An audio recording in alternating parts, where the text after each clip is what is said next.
तो चलिए स्टूडेंट्स, अब नेक्स्ट बायोमोलिक्यूल्स को कंटिन्यू करने वाले हैं। हमें इसमें प्रोटीन्स एंड अमीनो एसिड्स को शुरू करना है। और लास्ट लेक्चर तक हमने कार्बोहाइड्रेट को पूरी तरीके से ख़त्म कर लिया है। उसके 8 या 9 लेक्चर हैं, आप उसको देख सकते हैं फ्री ऑफ कॉस्ट हमारे ही चैनल पे, और कोई चार्जेस नहीं है उसके। और बायोमोलिक्यूल्स का जो नेक्स्ट सिरा है या फिर नेक्स्ट जो टॉपिक है वो प्रोटीन्स एंड अमीनो एसिड्स है, जो कि एग्ज़ाम पॉइंट ऑफ व्यू से बहुत ज़्यादा इंपॉर्टेंट है। इसमें समझ लीजिए जो अभी मैं करवाऊँगा अमीनो एसिड्स में, स्टार्टिंग से ही क्वेश्चन पूछ लेता है कि इसका स्ट्रक्चर बताओ, उसका स्ट्रक्चर बताओ, और डायरेक्ट आपको आपको नंबर देकर जाता है अगर आपको आता है तो थोड़ा बहुत। इसीलिए अमीनो एसिड्स का बहुत ज़्यादा इंपॉर्टेंट है। सबसे ज़्यादा इंपॉर्टेंट जो है आपका amino acids and nucleic acids ही सबसे ज़्यादा इंपॉर्टेंट है। उसके बाद आपका कार्बोहाइड्रेट इंपॉर्टेंट है। तो इसीलिए इस वाले टॉपिक को अच्छे से आप पढ़ेंगे। तो चलिए बिना किसी देरी के हम लोग शुरू करते हैं अपना प्रोटीन्स एंड अमीनो एसिड्स। लेकिन अगर उससे पहले, अगर आप इस चैनल पर नए हैं और आपने अभी तक सब्सक्राइब नहीं किया है चैनल को, तो अभी सब्सक्राइब कीजिए, लाइक ज़रूर करिएगा वीडियो को, और दोस्तों के साथ शेयर करना बिल्कुल मत भूलिएगा। क्योंकि आप जितना इस वीडियो को फैलाएंगे, बढ़ाएंगे, लोगों तक पहुंचाएंगे, वो भी इस वीडियो का, उस कंटेंट का लुत्फ़ उठा सकेंगे, फ़ायदा उठा सकेंगे।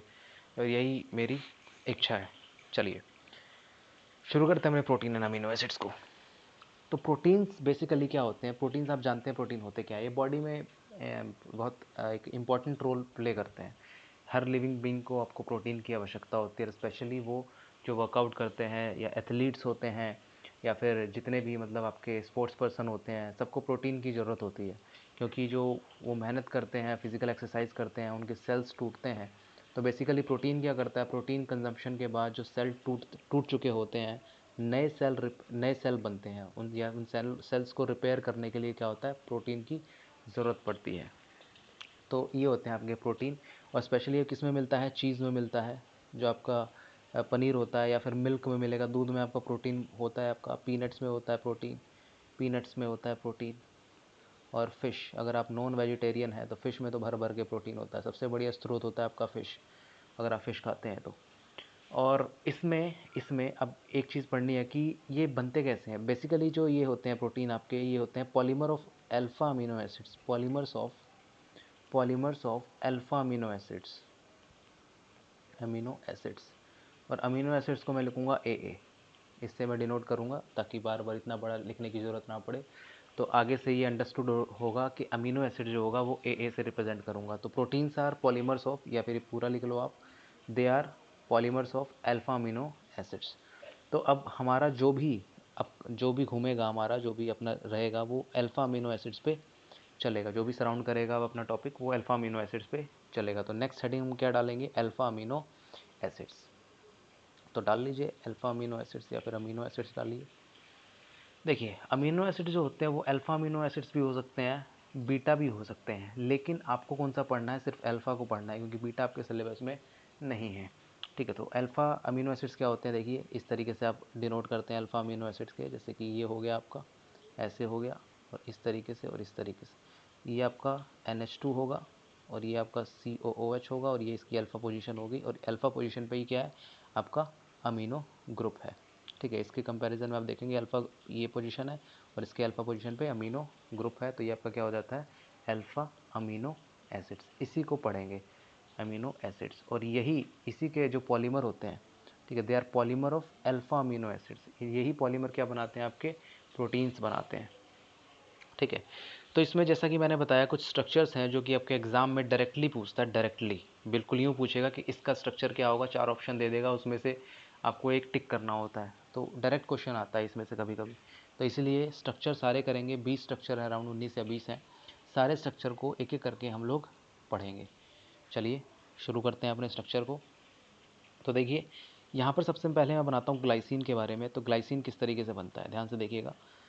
ग्लाइसिन जो होता है, सबसे पहले तो आप क्या बना लो, ये वाला जो रहेगा आपका, ये वाला COOH, ये वाला इतना हिस्सा तो आपका क्या रहेगा? कॉमन रहेगा, इतना हिस्सा। ठीक है, अब जो भी वेरिएशन आएंगे वो इस अल्फ़ा पोजीशन पे, ये वाली जो है अल्फ़ा पोजीशन है, इस वाले पोजीशन पे आपके जोड़ने हैं। तो अगर मैं यहाँ से 2 हाइड्रोजन जोड़ देता हूँ इस तरीके से, और इतना भी नहीं, इतना भी, और देखिए यहाँ पर ऑलमोस्ट हर जगह, ऑलमोस्ट कह रहा हूँ सारी जगह नहीं, एक जगह और होगा, मैं बताऊँगा कहाँ पे। इतना हिस्सा तो आपका कॉमन होगा ऑलमोस्ट हर जगह।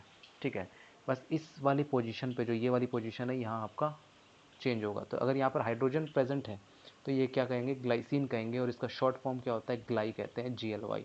उसके बाद क्या होता है, एलानीन होता है आपका, एलानीन होता है, एलानीन। एलानीन क्या होता है, H2N मैंने बताया, इसको तो आप कॉमन लिखेंगे COOH।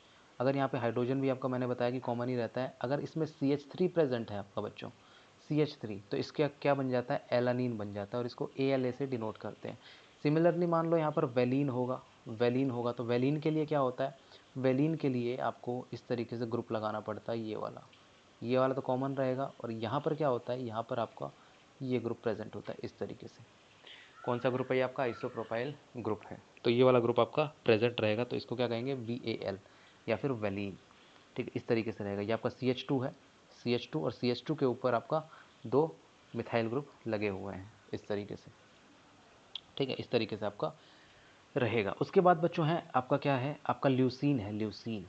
ल्यूसीन स्ट्रक्चर आपको याद करनी है, आप सीक्वेंस वाइज 1-2 बार पढ़ोगे आपको याद हो जाएंगे, ऐसा नहीं है कि मुश्किल है। एक पहली बार पढ़ोगे तो आपको मुश्किल ज़रूर लग सकता है, लेकिन आप 1-2 बार देखोगे तो आप आसानी से याद हो कर लोगे। क्योंकि क्या है ये मेन, इसमें कुछ चीज़ें तो क्या है, कॉमन ही है। देखो ये वाली चीज़ तो क्या है, एक जैसी है, सब में ऐसे ही है। ठीक है, एक जगह आएगा उसमें भी मैं बताऊँगा किसमें एक जैसी नहीं होती। इसमें भी क्या है, COH को लिख लो, यहाँ पर भी क्या लिख लो, हाइड्रोजन लिख लो। अब इसमें क्या होगा, एक CH2 तो होगा जैसे ऊपर वैलीन में था, लेकिन इसके ऊपर से 2 मिथाइल नहीं होंगे, अब इसके ऊपर एक कार्बन और होगा, और इसके ऊपर 2 मिथाइल होंगे, ऐसे। ठीक है, इस तरीके से। मतलब कि यहाँ पे क्या है, यहाँ पे आपका CH2 आएगा पहले, ये वाला CH2 होगा, फिर इसके ऊपर भी एक CH2 होगा, इसके ऊपर आइसोप्रोपाइल ग्रुप होगा, सॉरी प्रोपाइल, हाँ आइसोप्रोपाइल ग्रुप होगा। ठीक है, इस तरीके से आपका प्रेजेंट होगा। तो इस तरीके से रहता है आपका। इसको क्या कहते हैं, LEU कहते हैं, इसको LEU कहते हैं। इसको मैं दोबारा से बना देता हूँ अगर आपको समझ में नहीं आ रहा है तो। इसको मैं COOH ऐसे लिखता हूँ, इसको मैं हाइड्रोजन लिखूँगा, और इसको मैं CH2 बनाऊँगा, और इसके बाद ऐसे लिखूँगा, और फिर आपको ऐसे लिखूँगा। इस तरीके से ये ग्रुप है। ठीक है, तो इस तरीके इसको क्या कहते हैं, आप लोग ल्यूसीन बोलेंगे इसको। तो उसके बाद जो पढ़ते हैं आइसोल्यूसिन करते हैं, इसी का छोटा भाई होता है आइसोल्यूसिन। तो मैंने जैसा बताया H2O ऐसा का ऐसा, COH ऐसा का ऐसा, हाइड्रोजन ऐसा का ऐसा। तो चेंज कहाँ पर आएगा, सिमिलर ऐसे ही CH2 बनाओ। अब इसमें क्या करो, एक मिथाइल जोड़ दो, एक इथाइल जोड़ दो, ये एक मिथाइल और एक इथाइल जोड़ देंगे तो आइसोल्यूसिन बन गया ये, और इसको ILE से डिनोट करते हैं। बोलो, देख लो बच्चों, ये स्ट्रक्चर जो है आपको याद करनी ही पड़ेगी, किसी तरीके से भी याद करो, बार बार देखो, बार बार रटो, भले इसको पर्ची बना के आप जेब में रखो, खाते पीते सोते उठते जागते रोते गाते हर जगह इस पर्ची को लेकर अपने एक बार देख लो, जरूर लो, सोते वक्त देख लो, उठने के बाद देख लो, पर एक बार देख लेना इन सारी स्ट्रक्चर को। 20 स्ट्रक्चर हैं टोटल, और सारी स्ट्रक्चर को आप देख लेना, याद हो जाएगा, ये मेरी गारंटी है। 1-2 बार देखोगे सब हो जाएगा। उसके बाद देखो सिक्स्थ आपका क्या आता है, फिनाइल एनालीन आता है, फिनाइल एलानीन, एलानीन। इसको कैसे करते हैं, देखो सिमिलरली H2N तो ऐसे ही लिखोगे। अच्छा, पीछे मैंने बता दिया कि इसका शॉर्ट फॉर्म ILE, हाँ ठीक है, ILE कहते हैं इसको, ILE। ठीक है, आइसोल्यूसिन होता है। और यहाँ पे COH ऐसे का ऐसा, और यहाँ पे हाइड्रोजन लिखोगे, और साथ में क्या लिखोगे इसके, यहाँ पे होता है फिनाइल एनालीन। देखो फिनाइल ही, फिनाइल का मतलब है फिनाइल ग्रुप जोड़ दो, CH2OH। एक सेकंड, इसको दोबारा से बनाता हूँ इधर। तो देखो इतना ग्रुप तो सेम है, H2N और COOH। यहाँ पर हाइड्रोजन भी सेम रहेगा। यहाँ पर क्या करो, PH, मतलब CH2 और PH, CH2 और बेंजीन जोड़ दो, फिनाइल एलानीन बन गया। क्या मुश्किल है इसमें, नाम से ही पता चल रहा है फिनाइल एलानीन है। सातवां देखो, एरोमेटिक वाले पहले कर लेते हैं सारे। देखो टायरोसिन एक होता है, टायरोसिन, टायरोसिन। तो टायरोसिन में क्या होता है, जैसे कि फिनाइल एलानीन है, जैसे कि फिनाइल एलानीन है, उसी तरीके से होता है। H2N लिखो, COOH लिखो, यहाँ पर क्या लिखो, हाइड्रोजन सेम यू का यू रहेगा। अब क्या लिखो, यहाँ पर CH2PH, इतना तो सेम रहेगा। ये देखो ऊपर वाला बिल्कुल ऊपर वाले की तरह है ये। ठीक है, लेकिन एक डिफरेंस आता है, अगर इतना ही हो गया तो फिर तो फिनाइल एलानीन हो गया। इतना ये स्ट्रक्चर जो है अभी फिनाइल एलानीन है, लेकिन अगर मैं यहाँ OH जोड़ देता हूँ, अब ये क्या बन गया, टायरोसिन बन गया। यहाँ पे क्या बन गया, टायरोसिन बन गया। तो फिनाइल एलानीन को टायरोसिन से आप याद कर सकते हो। और ऐसे है ना, हर जगह आपको पेयर दिखाऊंगा, मैं आपको हर जगह ऐसे पेयर दिखाऊंगा, जिससे आप आसानी से याद कर सकते हो। तो बने रहिएगा आखिरी तक, आपको चिंता मत करिए। सारी मतलब बहुत 20 स्ट्रक्चर है ना, आपको 10 ही ध्यान रखनी है, 10 अपने आप ही कर लोगे आप। तो फिनाइल एलानीन और टायरोसिन को इस तरीके से कर सकते हो। जैसे मैंने ग्लाइसिन बताया था आपको, ग्लाइसिन में 2 हाइड्रोजन है तो इसमें एक CH3 कर दिया तो एलानीन बन गया। सिमिलरली इसमें आइसोप्रोपाइल ग्रुप है और इसमें आइसोब्यूटाइल ग्रुप है, तो ये आपका क्या बन गया, वेलिन और ल्यूसीन। और आइसोल्यूसीन में तो एक मिथाइल और एक इथाइल ग्रुप लगता है। और सिमिलरली फिनाइल एलानीन और टायरोसिन में इस तरीके से आप कर लोगे। चलिए अगला देखते हैं, एक और एरोमेटिक वाला दिखाते हैं आपको। एक और एरोमेटिक वाला दिखाते हैं जिसका नाम है ट्रिप्टोफेन। ट्रिप्टोफेन ट्रिप्टोफेन ये होता है। ये क्या होता है, जैसे कि पहले तो वही बना लो, H2N COH कॉमन ऐसे ही आएगा, ये हाइड्रोजन बना लो एक। और इसके बाद इसमें एक ग्रुप होता है जिसका नाम होता है इंडोल। इंडोल आपने देखा है ना, इंडोल ऐसा होता है, मैं यहाँ दिखा, अच्छा इसका टायरोसिन का TYR होता है बच्चों, TYR शॉर्ट फॉर्म होता है। अच्छा इंडोल बता देते हैं, इंडोल इस तरीके से होता है बच्चों आपको, ये आपका इंडोल होता है नाइट्रोजन, ये आपका इंडोल होता है इस तरीके से, ठीक है। तो इतनी सी चीज़ है। अब इसके बाद क्या करना है आपको, इसके बाद देखना, ध्यान से देखना, इस इंडोल को इसमें से जोड़ दो आप, सीधा इस वाले पोजीशन से जोड़ दोगे तो आपका क्या बन जाएगा बच्चों, CH2। तो ये तो कॉमन ही रहेगा, CH2 तो रहेगा ही, देखो जैसे ऊपर था ना CH2, इसमें भी CH2 रहेगा ही। तो यहाँ पर ऐसे और फिर इस तरीके से CH2 और इस तरीके से, और ये आप जोड़ दोगे इंडोल से इस तरीके से N, और ये आपका ऐसे ऐसे ऐसे, और इसका ऐसे ऐसे ऐसे ऐसे ऐसे, इस तरीके से आप जोड़ दोगे इंडोल के साथ। तो ये वाला पोर्शन क्या आपका इंडोल के साथ मैंने जोड़ दिया आपका, ठीक है। इस तरीके से आपका रहता है ये पूरा। इसको क्या कहते हैं, टीआरपी। वो वाला टीआरपी नहीं जो शोज़ को मिलते हैं, मूवीज़ को मिलते हैं, वो टीआरपी नहीं होती, किसी सीरियल को मिलते हैं, वो वाला टीआरपी नहीं है, ठीक है। टेलीविज़न रेटिंग पॉइंट कहते हैं शायद उसको, वो वाला नहीं है, TYR टीआरपी ट्रिप्टोफेन। हम केमिस्ट्री के स्टूडेंट हैं, केमिस्ट्री की बातें करेंगे सिर्फ। एक होता है एस्पार्टिक एसिड। अब देखो यहाँ से शुरू होता है आपका एस्पार्टिक एसिड, ये आपका एक तरीके का एसिड होता है। तो आपको बताऊंगा सारे कौन से एसिड होते हैं, कौन से बेस होते हैं, सारी चीज़ें बताऊंगा, कौन से आपके न्यूट्रल होते हैं। तो इतनी तो कॉमन लिखो। अब इसमें लिखो हाइड्रोजन और इसमें लिखो CH2COOH। जैसे इसमें CH2PH था फिनाइल एलानीन में, और फिर टायरोसिन में CH2PHOH था, मतलब फिनॉल ग्रुप था, तो टायरोसिन हो गया था। इसी तरीके से इसमें CH2, इसमें फिनाइल रिंग हटा के COOH लगा दोगे तो एस्पार्टिक एसिड बन जाएगा, और इसको आप क्या कहोगे, ASP बोलोगे आप, ठीक है। उसी तरीके से 10th में इसी का देखो, इसी का भाई होता है छोटा, जिसका नाम होता है ग्लूटामिक एसिड। ग्लूटामिक एसिड इसका छोटा भाई होता है। ये छोटा भाई कैसे होता है, देखो दिखाता हूँ छोटा भाई किस तरीके से होता है। जैसे COH है, यहाँ पर हाइड्रोजन रहेगा। अब एक CH2 इसमें लगाया था, एक और CH2 लगा के और COH लगा दो बस, मतलब एक एक्स्ट्रा CH2 लगा दिया आपने तो ग्लूटामिक एसिड बन गया वो, हो ना, हुआ ना छोटा भाई। उसमें CH2COH था, ये CH2CH2COH है, मतलब कि एक CH2 एक्स्ट्रा है इसमें, तो इसलिए इसका क्या नाम है, ग्लूटामिक एसिड है। ये थोड़ा कम एसिडिक होता है एस्पार्टिक एसिड से, ठीक है, इसलिए छोटा भाई है इसका। होता तो एसिड ही है लेकिन कम एसिडिक होता है, ठीक है। इस तरीके से आपका GLU इसको नाम देते हैं। अब देखो एक बेस वाला ही बता देते हैं आपको, बेस वाला ऐसे याद करते चलना है इसको, बहुत आसान आसान है, बहुत ट्रिक से ही बता रहा हूँ एक तरीके से। अब देखो 11वां देखो, 11वां है एस्पार्जिनिन। एस्पार्जिन एस्पार्जिन एस्पार्जिन, इस तरीके से देखो H2N COOH ये कॉमन रहेगा आपका, ठीक है। और इसमें क्या करो, हाइड्रोजन कॉमन रहेगा, इसमें क्या करो, COC, देखो CH2 था, अब उसमें COOH लगाया था CH2 के बाद, तो क्या बना था आपका, एस्पार्टिक एसिड बना था। इसमें अमाइड लगा दो, देखो ये CH2 हो गया, ये वाला, ठीक है, ये मैं दिखाता हूँ फिर से, ये वाला जो है CH2 हो गया, ये वाला जो मैंने लगा दिया है CH2। अब इसमें एक अमाइड लगा दो आगे वाले कार्बन में, CONH2, ये क्या बन गया, एस्पार्जिन बन गया।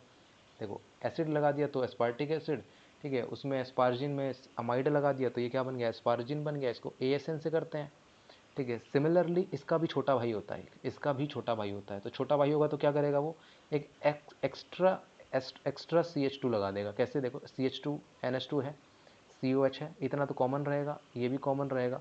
अब इसमें एक CH2 था, इसमें एक लगा के फिर अमाइड लगा दो, बोलो क्या मुश्किल है इसमें, छोटा भाई है ना, छोटा भाई है कि नहीं है। इसको क्या बोलेंगे हम, GLN बोलते हैं, ग्लूटामीन। उसी तरीके से एक और होता है आपका सिस्टीन।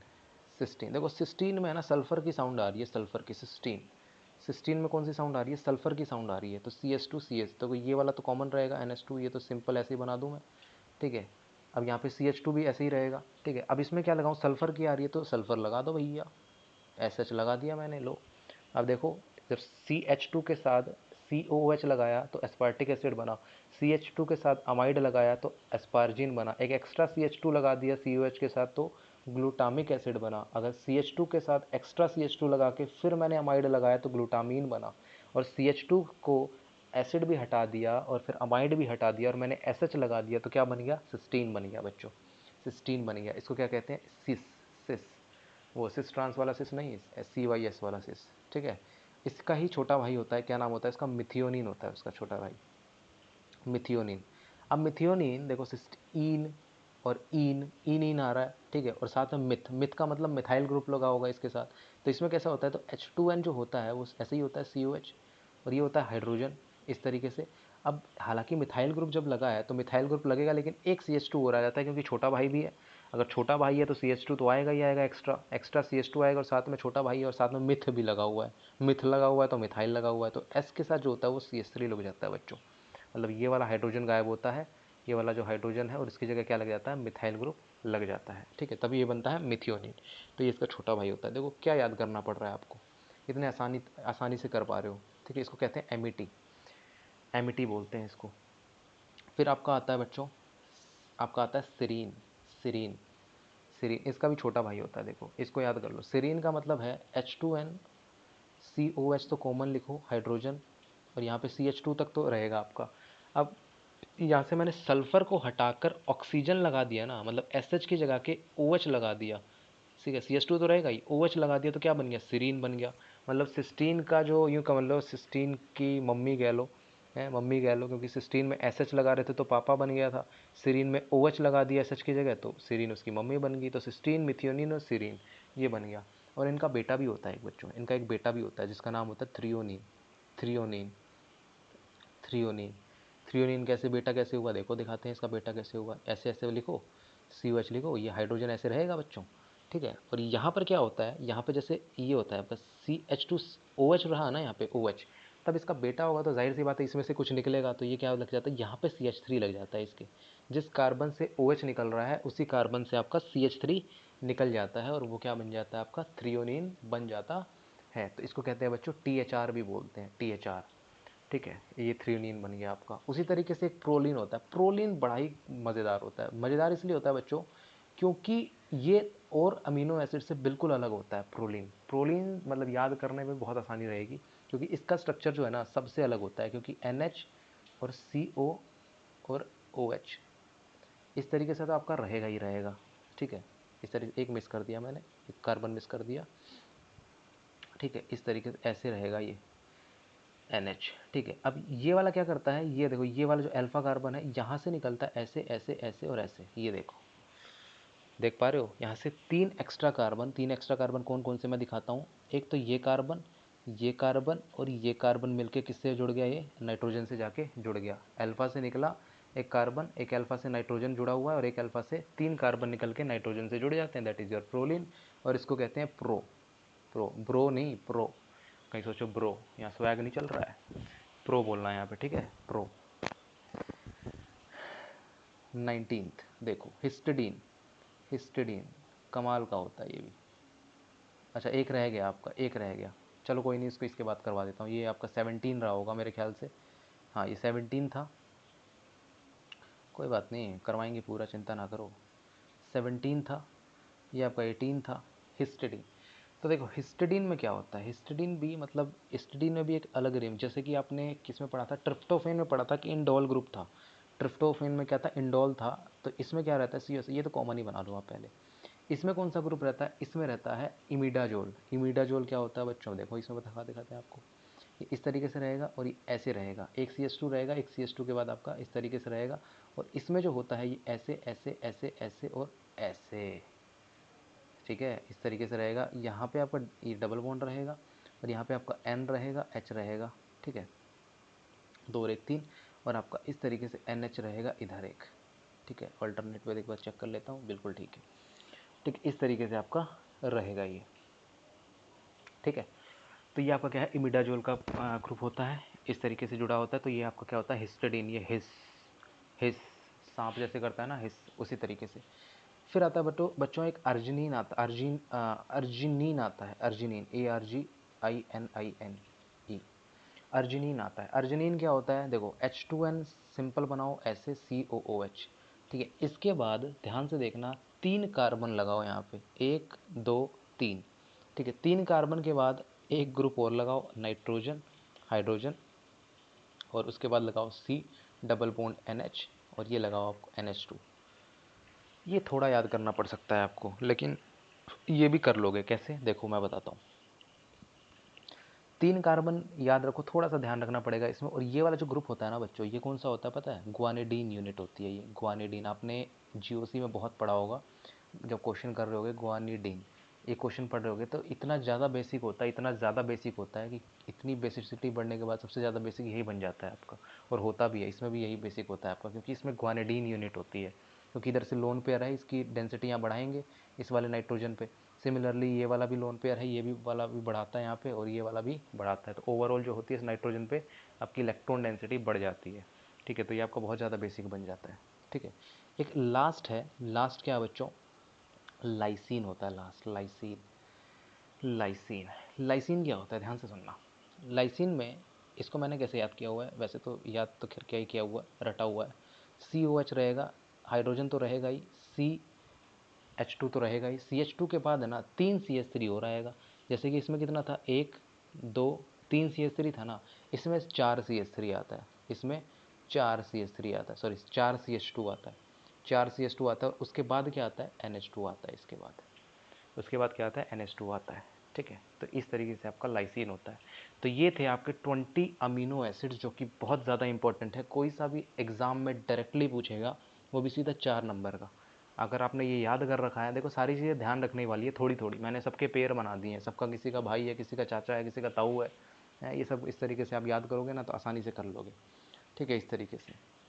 तो इसमें कुछ चीज़ें हैं जो आपको याद रखनी है, क्योंकि एग्ज़ाम में क्या करता है कि डायरेक्टली है ना आपसे पूछ देगा, जैसे पॉइंट्स बना के दे देगा, और उसमें पूछेगा कि इसमें से कौन सा सही है, या फिर पूछ लेगा कौन सा गलत है। तो उसके लिए ज़रूरी है कि कुछ पॉइंट्स लिखो, important points, important points.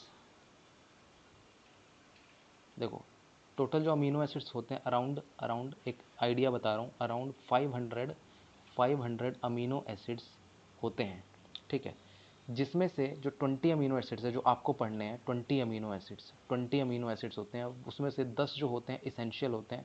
Essential non essential की बात नेक्स्ट लेक्चर में पढ़ेंगे, मैं बताऊंगा आपको क्या होते हैं। 10 जो होते हैं नॉन इसेंशियल होते हैं। नॉन इसेंशियल मतलब 500 में से सिर्फ आपको 20 कर रहे हैं, आपके सिलेबस में सिर्फ 20 है, और 20 में से 10 इसेंशियल है, 10 नॉन इसेंशियल है, ठीक है। इसको आपको करना है। और दूसरी चीज़ ये है कि इसमें से देखो, all all amino acids, all amino acid, A का मतलब अमीनो एसिड मैंने बोला था पहले ही। अमीनो एसिड्स आर क्या होते हैं, ऑप्टिकली एक्टिव होते हैं, ऑप्टिकली एक्टिव होते हैं, ऑप्टिकली एक्टिव होते हैं, ठीक है। एक्सेप्ट, देखो एक्सेप्शन है, बहुत इंपॉर्टेंट पॉइंट है, ध्यान से देना। एक्सेप्शन जो है वो है ग्लाइसिन, जो कि क्या होता है, ऑप्टिकली इनएक्टिव होता है, ऑप्टिकली इनएक्टिव होता है, ठीक है। ऑप्टिकली इनएक्टिव होता है, दिखा देता हूँ मैं आपको, दिखा देता हूँ, चिंता ना करो, सब दिखा दूंगा मैं। देखो यहाँ पर देखो ग्लाइसिन को, ग्लाइसिन में अगर मैं प्लेन डालूँ तो देखो यहाँ से मैं प्लेन अगर मैं डालूँ इधर से ऐसे, तो ये वाला जो हाइड्रोजन है, ये वाला इस हाइड्रोजन को रिफ्लेक्ट कर जाएगा और बाकी सारे कट जाएंगे आपके, ठीक है। तो इसमें प्लेन आ जाएगा, क्योंकि ये हाइड्रोजन हाइड्रोजन क्या है, आपको रिफ्लेक्ट कर जाएंगे। तो यहाँ पर क्या हो जाएगा, ये ऑप्टिकली इनएक्टिव होगा। बाकियों में ऐसा कुछ नहीं होगा, बाकियों में ऐसा कुछ नहीं होगा बच्चों, ठीक है, पहली चीज़।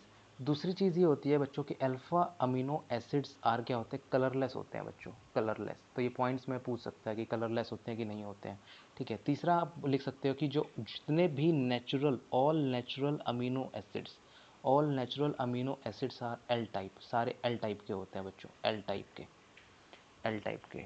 जिस तरीके से शुगर कैसे होते हैं, डी टाइप के होते हैं ना, और जितने भी नेचुरल होते हैं सारे डी होते हैं, इसमें क्या होते हैं, एल टाइप के होते हैं बच्चों ये सारे, ठीक है।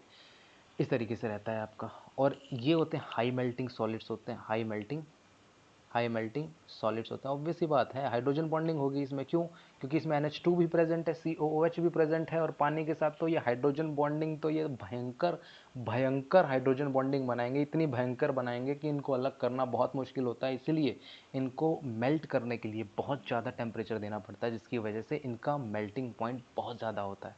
इसलिए क्या होता है, high melting point, high melting solids होते हैं ये, ठीक है। अच्छा, और दूसरी चीज़ अगर ये लिखवा दी तो ये भी लिखवाई दे, all alpha amino acids are soluble. देखो सॉल्यूबल में soluble all amino acids are water soluble, obvious सी बात है, मैंने बता ही दिया आपको ये वाला पॉइंट। Water soluble because of hydrogen bonding. ठीक है, ये कुछ पॉइंट्स हैं आपके। एक पॉइंट और इम्पोर्टेंट है, मैं बीच में ही लिख देता हूँ, यहाँ पर लिख देता हूँ, इंपॉर्टेंट डाल के लिखना। सारे सब में है ना एक कायरल सेंटर होगा, लेकिन थ्रियोनीन एक ऐसा है अमीनो एसिड, थ्रियोनीन एक ऐसा है जिसमें 2 कायरल सेंटर प्रेजेंट है। तो इंपॉर्टेंट डाल के लिखना, important, very very very important. 2 chiral centre है बच्चों इसमें, मैं दिखा देता हूँ आपको भी। देखो थ्रियोनीन मैंने करवाया था यहाँ पे, थ्रियोनीन, ये देखो थ्रियोनीन यहाँ है, थ्रियोनीन देखो। कायरल सेंटर का मतलब है कि 4 डिफरेंट सब्स्टिट्यूएंट है। एक तो ये हो गया आपका, एक तो ये हो गया जिसमें NH2 COH हाइड्रोजन और ये वाला ग्रुप 4 डिफरेंट है, और दूसरा आपका ये हो गया इसमें OH CH3 और ये वाला, और यहाँ पर क्या रहेगा आपका हाइड्रोजन रहा होगा। ठीक है, तो ये 2 कायरल सेंटर है, एक ये वाला है और एक ये वाला है। तो 2 कायरल सेंटर, एक थ्रियोनीन ही है ऐसा, बाकी कोई सा भी आपका देखोगे तो एक ही मिलेगा आपको। ठीक है, तो इस तरीके से आप चेक कर लोगे। तो ये था आपका अमीनो एसिड्स के कुछ इंपॉर्टेंट पॉइंट्स।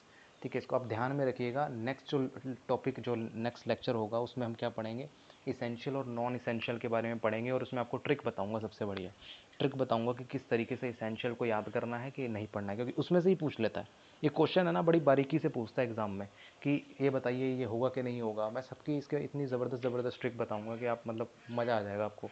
ठीक है, और आपको मतलब बहुत आसान लगेगा ये चैप्टर। बहुत मुश्किल लगता है एक्चुअल में बच्चों को, क्योंकि याद करने का ज़्यादा होता है। एक्चुअल में याद नहीं करना है इसको, आपको ट्रिक बता दूंगा, थोड़ा बहुत ध्यान रख लेना। जैसे कि इसमें बता दिया मैंने कितनी सारी चीज़ें, लेकिन आगे जो नॉन इसेंशियल होगी इसमें और ज़बरदस्त ट्रिक बताऊँगा, तो आप अच्छे से कर पाओगे। ठीक है, तो अब तक के लिए इतना ही।